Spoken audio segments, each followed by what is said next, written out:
Greetings, everyone. We're so happy to have you joining us today.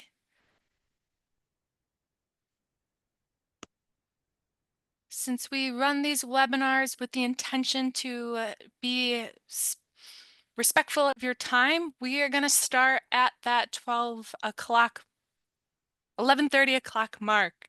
So we're going to start in 1 minute. I see friends we know. It's nice to see you, Lori and Lynn. And I see some new faces in the room. Daphne, nice to see you. Awesome. Thank you all for joining us. We are going to get started now. Okay. Hello, everyone, and welcome to the Naugatuck+Valley Council of Governments Housing Coffee Hour on updating your municipal affordable housing appeals list. This webinar is brought to you in partnership by the State of Connecticut Department of Housing and the Connecticut chapter of the American Planning Association. We are thrilled to have you all here today. My name is Savannah Nicole Villalba, and I will be your host for this session. We have an exciting and an informative presentation lined up for you, so we appreciate you taking the time to join us. Before we get started, I'd like to go over a few housekeeping items to help you get the most out of today's session. Firstly, we encourage you to engage with us and ask questions throughout the webinar. To do this, please use the Q&A tool, which you can find at the bottom of your Zoom window. If you hover your mouse over the bottom of the screen, you should see a toolbar appear with a Q&A button. Click on that and a box will pop up where you can type in questions. Our team will be monitoring the question and answers throughout the presentation and will address as many questions as possible during our dedicated Q&A segment at the end of the session. Additionally, if you see a question someone else has asked that you think is important, you can upvote it by clicking the thumbs up icon next to that question. This will help us prioritize the questions most relevant to most of our audience. But please note, if we don't get to your question, we're going to try our best to answer them in other ways. So stay tuned on that. Please also note that this session is being recorded. We will send out a link to the recording after the webinar so you can re-watch it at your convenience or share it with colleagues who could not make it here today. Lastly, if you experience any technical issues, please use the chat feature to let us know, and our support team will assist you as soon as possible. So thank you again for joining us. And before we get into the topic, we briefly want to better understand who's with us in the room today. So Desiree is going to release an introductory poll so we can see who's with us.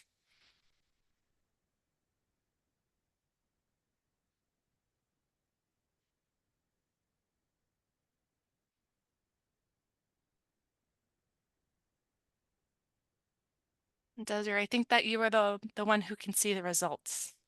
Yes, so I can end and share once we've gotten everybody in. It looks like answers are still trickling in. Sure.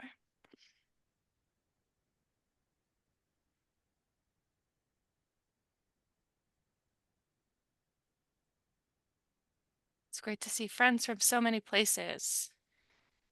Hi, Garrett. Hi, George. Hi, Jeremy. Hi, Jordan. I'll leave another couple of seconds to let you guys get your answers in.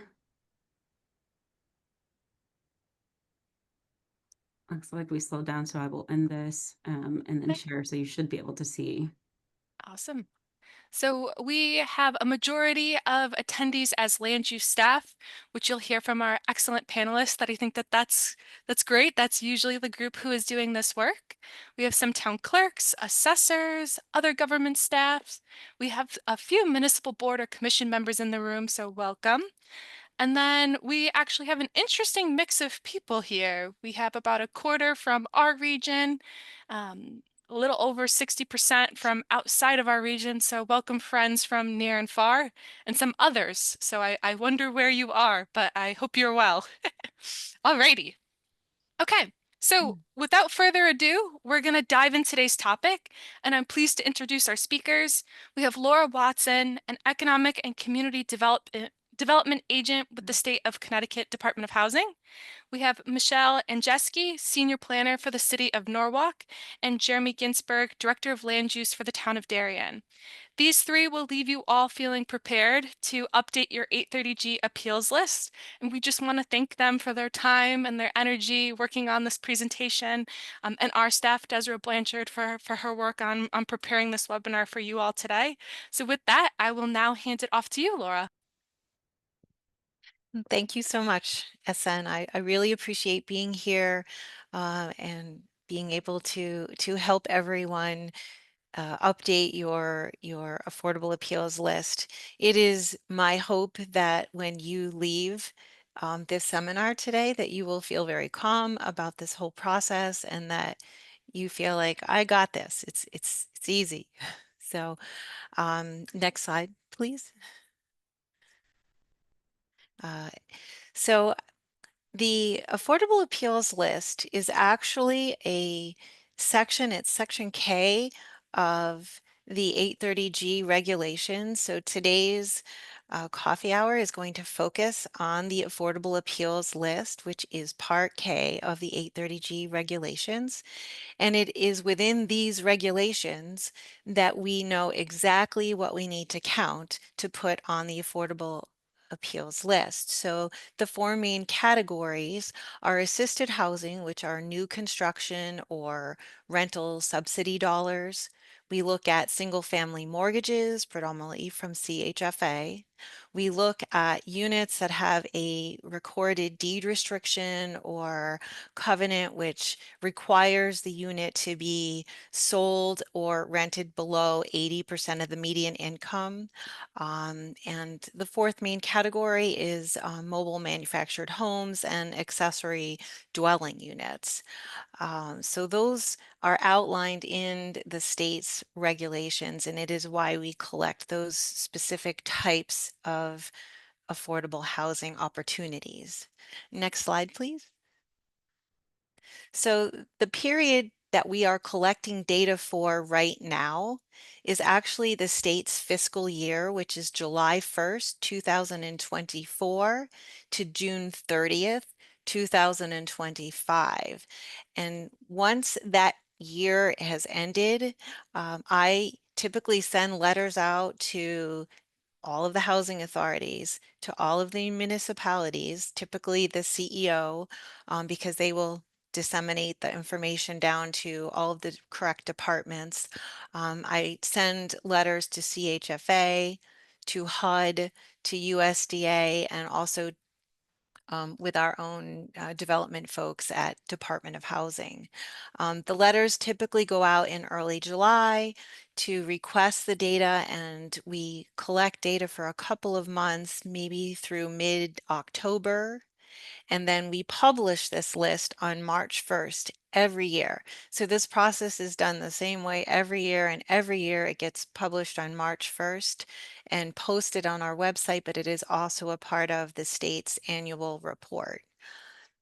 Next slide, please. So this slide is like the title block of the affordable appeals list that you will see, like if you go onto our website and you click on the affordable appeals list.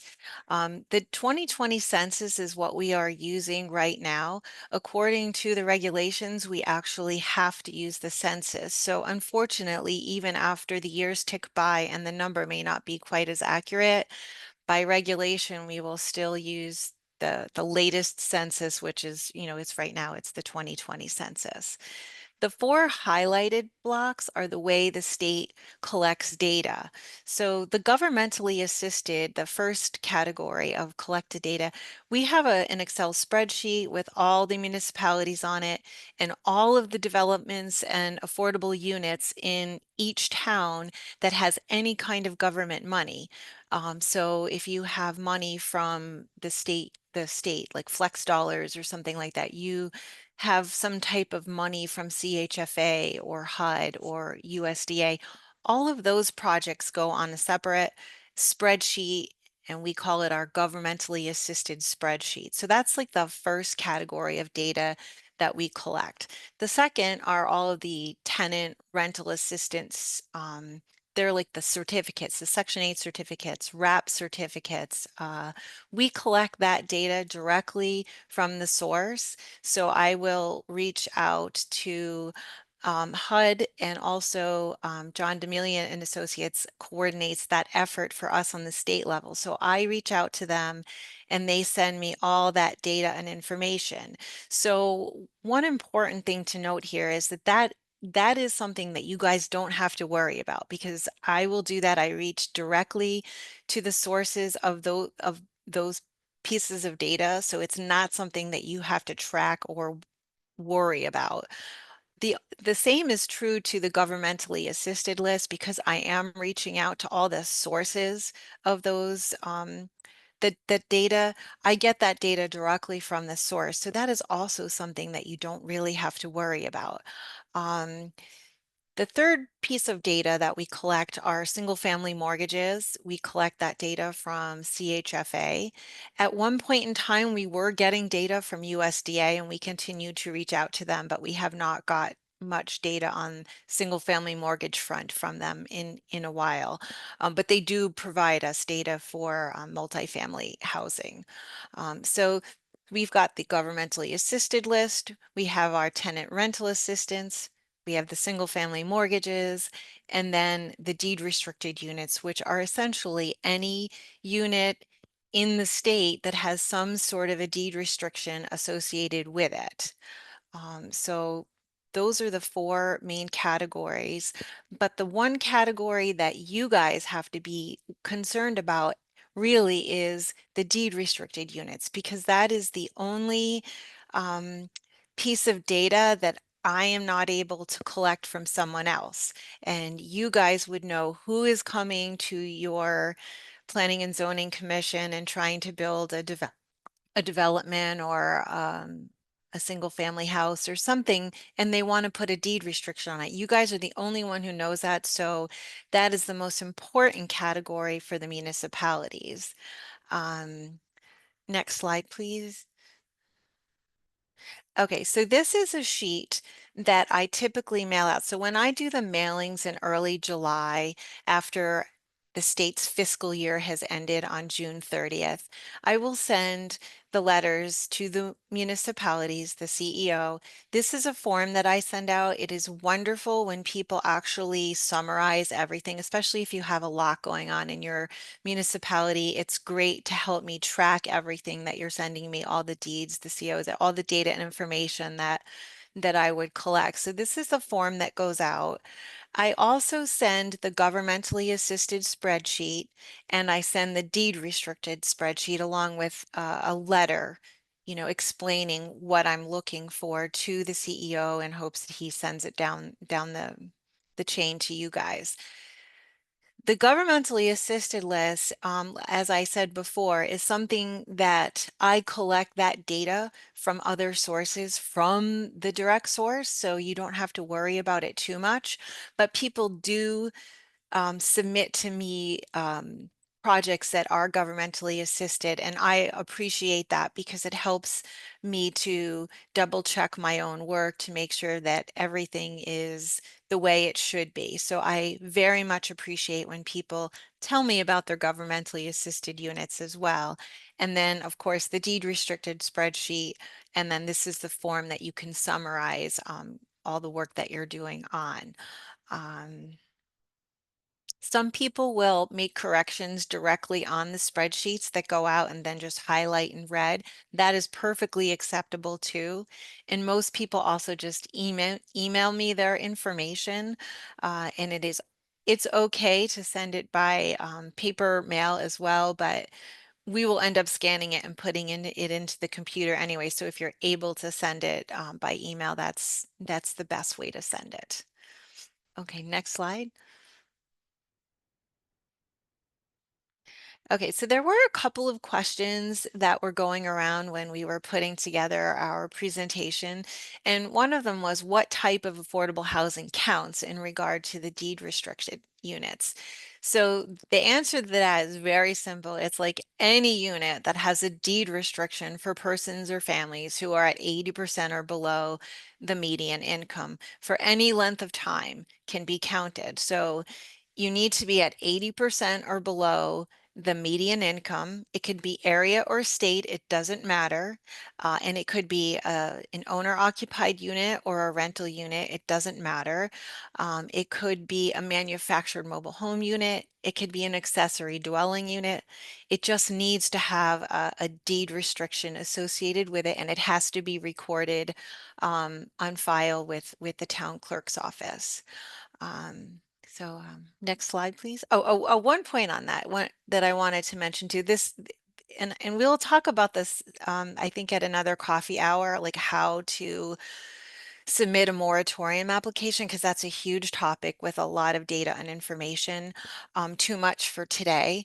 But just one point to make, like the affordable appeals list, you can put everything on there. Like it's the area median income, state median income.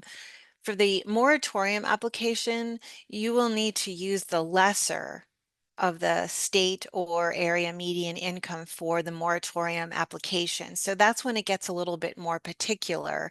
And it depends upon where the municipality is located in the state and whether or not the state median income is less than the area median income. And whichever one is less, that's the one that you'll use for your moratorium application. For the affordable appeals list, you could use both. It all goes on there. So that just wanted to make that distinction because it can get a little confusing. Next slide, please. Okay, so another question was, what is needed for the units to be counted? So on the deed restricted list, it's a certificate of occupancy and the actual deed restriction or affordability plan that goes along with those units. And those items typically provide us with the specific restriction, like are the units going to be at 80% below the median income, 60%, 40, 30, it'll tell us the number of units and the length of the restriction. So when the units are bought and sold, the affordability just continues on until the length of the deed restricted. Next slide, please. So who collects this data at the municipal level? So data efforts vary for each municipality, and I know we have a variety of different professionals in the room today. It is typically the land use and planning staff that I hear from.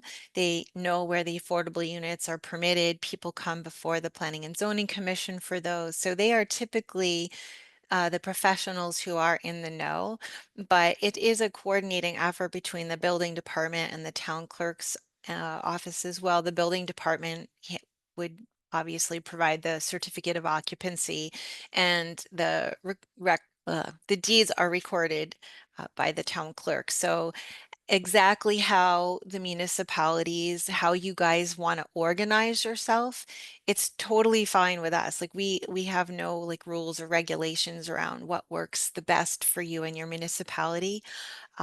So you know, that would be up to you, whatever is the easiest. So with that, this lends us to our next two speakers who are from municipalities, and they have a lot of really wonderful, useful information about how they organize themselves to help you. So thank you so much for listening to me. And if you have any questions, it's laura.watson@ct.gov. Thanks. Next slide. Hi, everyone. Again, Michelle Andreski. I'm a senior planner for the city of Norwalk. And just so you guys have an idea, I've been with the city for 7 years, but I've been doing this position of reporting of affordable housing for about 3.5 years. So starting at more of a high level, I just want to present how Norwalk kind of has the review timeline. And we've kind of tweaked it over the years to make it the most efficient. So early January, we coordinate with zoning officials and potentially some building officials to determine any newly occupied units. Start coordinating and thinking about where your deeds are at and where your COs are lying and things like that. And then by the end of January, you're going to want to send an email. This is what we do, but we send an email out to affordable housing administrators. So keeping up to date emails and contacts who are in charge of affordable units at each development that's being created. And you'll send over the report And my next slide, I'll discuss a little more about what we ask of them, but making sure that you're keeping up to date on who those contacts are is really crucial. Early March, I start to review those. This is ultimately starting to making sure that all your data that you're receiving is really organized, and you're going to want to start kind of one by one, taking that report, seeing what they have submitted. Do they have everything submitted? Those types of questions. April, the incomes come out typically, and we make sure that in April that we alert all the administrators with the updated calculations. So this ultimately allows different incomes depending on what those bases are and what the rents will be. And those go into effect immediately. Then in June, we anticipate the request from Laura, and then we start taking a look at those Excel sheets she sends over, making sure that we are squared away with our reports, that everybody's in compliance. We're looking if there's old, sunsetted deeds, and then we also make sure that we add our new affordable units, and then once we're okay with that, we send a submittal to DOH with our associated documents. So that those are the COs, the deed, and a cover sheet with the Excel sheets. Next slide. And then now I just wanted to talk a little more about what we ask of the administrators that are in charge at those developments with workforce housing. And we refer in Norwalk workforce housing as our affordable units. And so we ask them to complete a report that lists out each household, what their income is, what their rent was, and then another tenant income verification form, which the applicant or the tenant fills out that indicates verifying their income amounts. So we just take a look at that, making sure that everything's matching up and that they're under the correct thresholds. Any marketing flyers or legal notices or ads, this is pertinent to more newer added units. It's not likely that deed restricted older units are going to be doing much marketing. They kind of just have a wait list, and it kind of turns over quite regularly.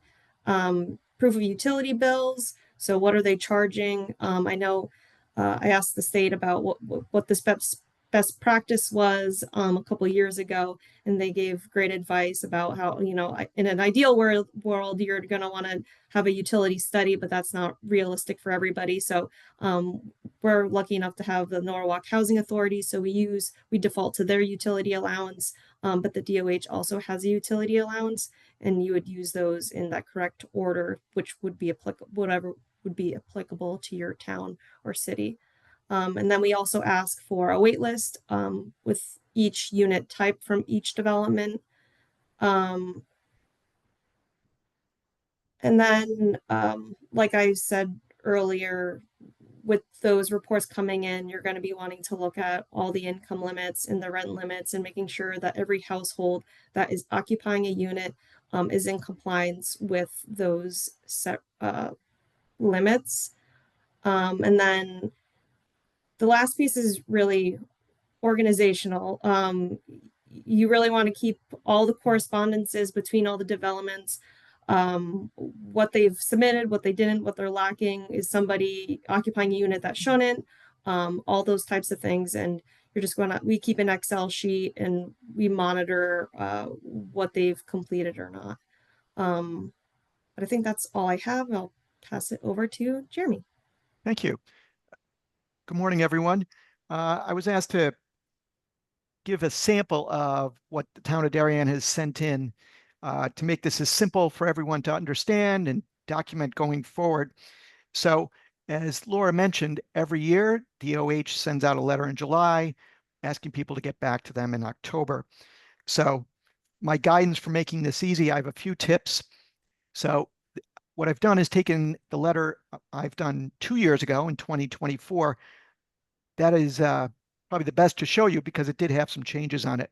So I've done many of these. So what I put in the first paragraph every year is what time frame is covered.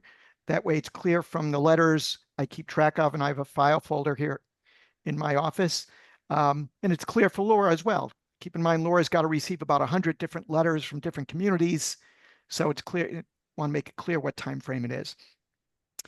In the second paragraph, what I've taken to doing is putting in specifically which project we're getting counted this year. Project name, address, how many units, and any other details that may be applicable. Of course, we'll get to the enclosures in a minute, but it really, paragraph B is clear that you want to include those. And that way, from year to year, you could see what's been included or not included to avoid either double counting or something falling through the cracks. Paragraph C, which you can see here, is I found it very helpful to include, hey, what do you see coming over the next year, the July to June year, such that when you pick up this letter in a year from now, you could say, oh, I totally forgot that one. Or, oh, I have to go track down the COs for that. It kind of gives me a starting off point when I get the letter from Laura. So I've taken to doing that, which has been a huge time saver because these days I know what's coming, but in 11 months from now, I'll totally forget if that project's been included, wasn't included. Of course, down at the bottom, the enclosures are also important because without your enclosures, Laura is not able to do anything with it. So the three enclosures are the annual report list, which Laura referenced, looks like a spreadsheet with the name, address, number of units, the certificates of occupancy, and the declaration of restrictions. I always carbon copy the first selectman, town administrator, planning and zoning commission chairman. It's not required, but it's helpful for them to understand what's going on in your community at least. The next slide shows those enclosures, which I would send to Laura annually. Obviously, the certificate of occupancy, which will have the address of the project on it, should have the affordable units listed right on it. And the other document is the declaration of restrictions and the affordability plan. Usually those are about 15 to 20 pages in length. We do rely on the builders, developers, housing authority to create that document. What we always do is have them draft it, and we have our local town council review it. Laura has mentioned that if you need guidance or samples, Department of Housing has such, which will assist. Of course, if one's been approved by our town council, usually I give that to developers and builders and their attorneys to use as a jumping off point because we know it's already been proofread by our local attorney. One of the key parts of that affordability plan is usually on the very, very last page, sometimes Schedule B or Schedule C, which is the specific designation of the affordable units. Which of those units in that project are the deed restricted affordable units? The unit number, maybe what floor they're on, and as Laura's mentioned, what's specific to include is it state median, area median? Is it 80%, 60%, even 40%? So that is important to get credit, not only for the list being put together by Department of Housing, but really the next step, if you have enough of these units, is to put together a moratorium, which as Savannah and Nicole's mentioned, is really a whole bigger topic than this. But this is just the annual legwork, which will allow you to prepare some of the basic documentation. So my advice to everyone is keep the letters simple and consistent through the years, and keep a binder or folder of them, which will allow you to have them all handy. So if you want to see what was counted in a prior year, you'll have that easy to find. The key also, the last key, you note on this declaration of restrictions, there's a volume and page at the top. It only counts if it's been recorded in the Darien, or not Darien, in your local land records. So make sure you give the Department of Housing that version with the volume and page on top. I have nothing further to add, but we're happy to take questions. Awesome. So I just want to thank the panelists again one more time for all of their effort in this work.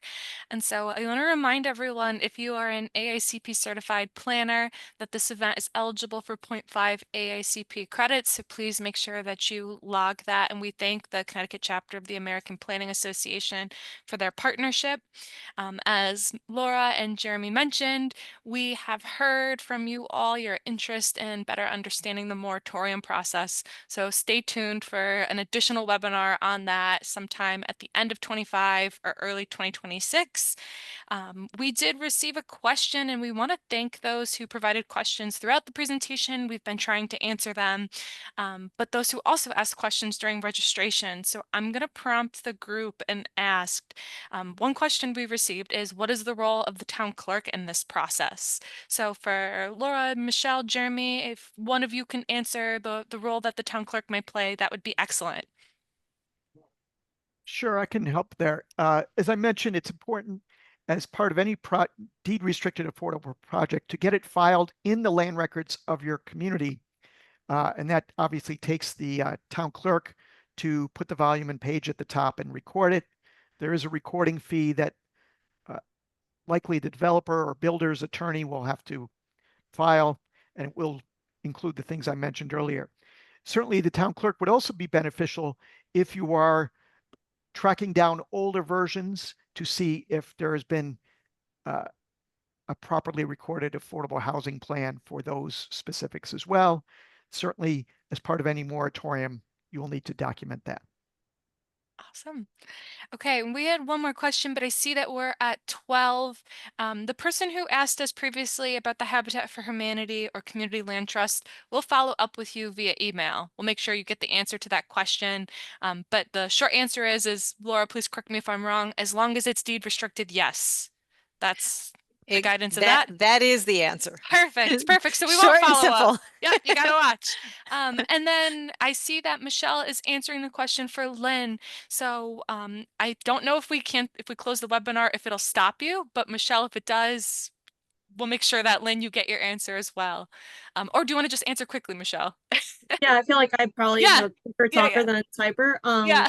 It's not a full-time job for my position. I do multiple things. At some times during the year, it is kind of my fault. Like when I'm reviewing the reports, it takes up a lot of my time, but not a full year. Is it my full-time job to be reporting? Yes, I probably talk to administrators throughout, there's someone that hits me up once a month or something that just has a question, but it isn't my sole responsibility to just track this.